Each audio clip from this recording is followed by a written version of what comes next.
দক্ষিণ পূর্ব বঙ্গোপসাগরে একটি লঘুচাপ তৈরি হতে পারে, যার প্রভাবে শুক্রবার থেকে দেশে বৃষ্টি আভাস রয়েছে।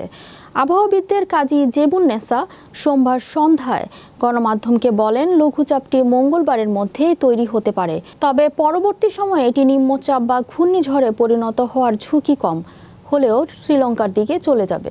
এর প্রভাবে দেশে শুধু বৃষ্টি হবে। ২০ ডিসেম্বর থেকে শুরু হয়ে বৃষ্টি থাকতে পারে ৩ দিন। উপকূলীয় এলাকায় বেশি বৃষ্টি হবে, ঢাকায়ও হালকা বৃষ্টি থাকবে। এদিকে আবহাওয়া অধিদপ্তরের নিয়মিত বুলেটিনে বলা হয়, সোমবার সন্ধ্যা ৬টায় থেকে পরবর্তী ২৪ ঘন্টায় অস্থায়ীভাবে আকাশ আংশিক মেঘলাসহ সারা দেশে আবহাওয়া শুষ্ক থাকতে পারে।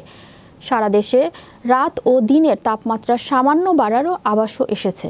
মধ্যরাত থেকে সকাল পর্যন্ত দেশের কোথাও কোথাও হালকা থেকে মাঝারি ধরনের কুয়াশা পড়তে পারে। সোমবার সন্ধ্যা ৬টা পর্যন্ত দেশের সর্বনিম্ন ৯.২ ডিগ্রি সেলসিয়াস তাপমাত্রা ছিল শ্রীমঙ্গলে।